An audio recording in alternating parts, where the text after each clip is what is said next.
The opposition on indulgence. Thank you, Mr Speaker, and I congratulate the Prime Minister on his valedictory speech then.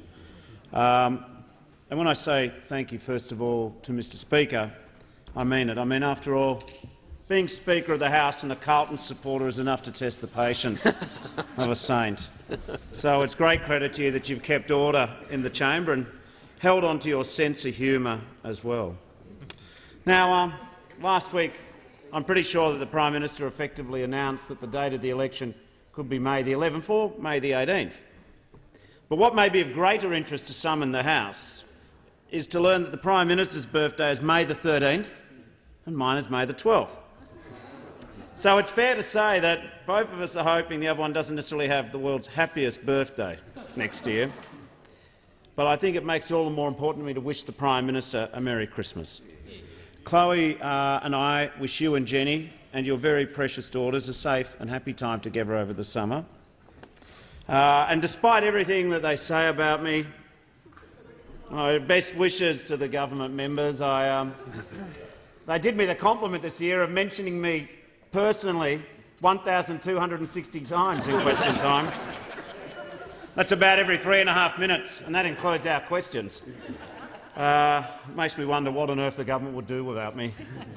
I should also, I think, just briefly acknowledge former Prime Minister Turnbull and Lucy Turnbull. They served and they led this country, the Prime Minister led this country up to August of this year. So, and I also should acknowledge the member for Curtin, who has served with distinction as Deputy Leader of the Liberal Party and Foreign Minister, not only for much of this year, but for indeed her time in government.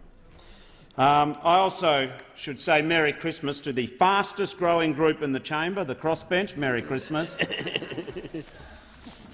And, Mr Speaker, though, having acknowledged the people who serve in the parliament, I think it's appropriate to think this Christmas of the men and women of our Defence Force serving overseas and in Australia and their families who serve also too. We pay tribute to the Australian Federal Police and our security agencies who calmly and professionally keep us safe. We acknowledge the men and women who have already begun another long, hot summer of fighting fires and saving lives and communities. At Christmas we think of our police and our ambos, our nurses and emergency services, the people who come face to face with the tragic human consequences and stresses and strains of this time of year. Let us also spare a thought for those who are going without, people battling everything from poverty to addiction to homelessness to just simple loneliness. We give thanks to their allies in this fight, those remarkable souls of the charity organisations who do everything they can to bring some Christmas cheer to those who really do deserve it the most. I also want to salute all the Australians who will be working through Christmas, giving up their time with the people they love to make sure that there's food on the table, the bills are paid and the rest of us can enjoy our Christmas. In 2018, around the nation, Australia was tested by fire and floodwaters, by drought and hardship, by terror and tragedy. But in the face of disaster, our people stand strong. In the shadow of evil, our communities come together. And when times are toughest, neighbours and strangers could always count on each other. As ever, the greatness of our country revealed itself not just in the high places of power and privilege, but in the hearts of our citizens. As always, we find remarkable inspiration in the character and courage of everyday Australians, especially our resilient farmers battling drought who put the food on the table for the nation. Mr Speaker, it's been only twice in the history of football that a side has kicked the first 5 goals of a grand final and lost, and on both occasions it was Collingwood.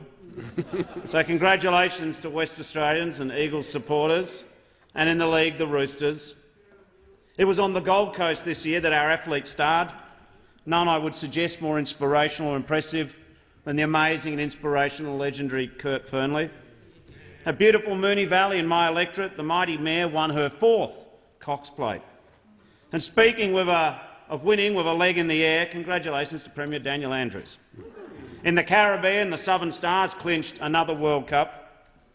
And as women's sporting codes around our nation continue to grow and thrive and inspire, let us do more to see these athletes be paid like the elite professionals they are. Now, Mr Speaker, none of us would be here without the sacrifices, patience and support of our family. I thank Chloe for her love, advice, her policy passion, and for basically raising our kids largely on her own, as so many of our partners do. Last night I missed my youngest daughter's concert. But we all miss a lot in these jobs, big moments and little everyday treasures. So to my son Rupert, congratulations on finishing Year 12. To Georgette, I'm sorry that I mentioned your boyfriend on radio before you were a Facebook official.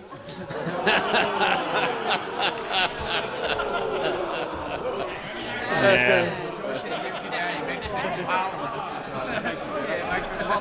And to Clementine, I'm pleased to say that I kept my promise and made it through the year without dabbing in public. Please lift the fatwa. Speaking of families who've put up with a lot, I'd like to thank my caucus colleagues, beginning, of course, with the member for Sydney. Tanya, the greatest gift, not that there are many gifts of being Leader of the Opposition for 5 years, as to develop the friendship that I have with you. In the other place, we're fortunate to be led by Senators Penny Wong and Don Farrell, perhaps the most unlikely, iconic and beloved combination to come out of South Australia since the pie floater. To the member for McMahon, thank you for your belief in Labor as the party of ideas and initiative, everything you do to advance our cause as an alternative government, not just a strong opposition. To our manager of opposition business, the member for Watson, we need only to look at next year's sitting calendar to show how effective you are at your job. To the newest member of our leadership group, Brendan O'Connor, your resilience, your humour, your love of the good fight and your love of Una, you cheer us all, you make us respect you. To all of my senior colleagues, I won't name-check you all, but you know who you are. To all of my members of the executive, to all of those who serve in the Parliamentary Labor Party, thank you very much for your support, for your vision and for your unity. I say thank you to our Chief Whip, Chris Hayes, and the Deputy Whips who do everything you can to keep us in line. Indeed, I wish I had the opportunity to acknowledge each of my caucus colleagues. You are outstanding. You give up a lot. You push your case with fierceness and determination and with idealism and optimism. On this side of the parliament we carry the Labor banner, but we know that an army marches at our back. So to our branch members and true believers, thank you for giving our movement such life and purpose. To our National Secretary Noah Carroll and his team, in the next 162 days and 12 hours, you have a national conference, thank the government for that, and before Christmas, and a federal election campaign to run next year. So please squeeze in a Merry Christmas in between. I do want to thank and acknowledge the trade union movement of Australia. Earlier this year I travelled up to Sale to commemorate the 20th anniversary of the explosion at the Longford gas plant.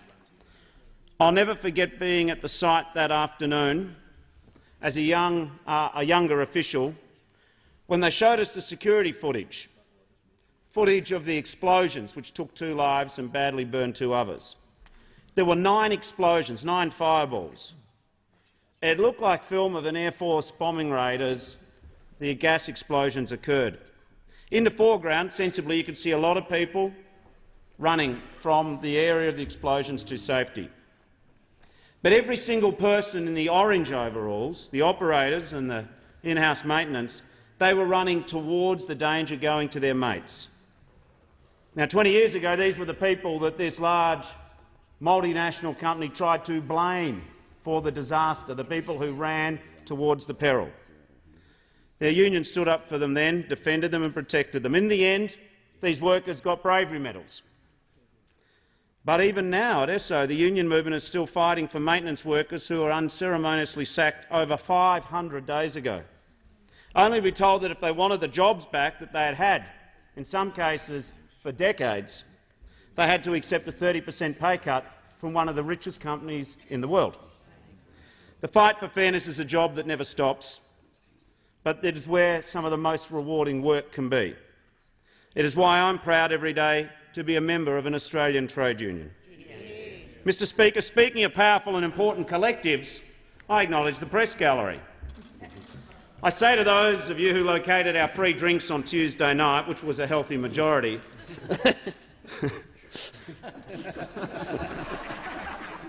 And I think they all attended the Prime Minister's beforehand too.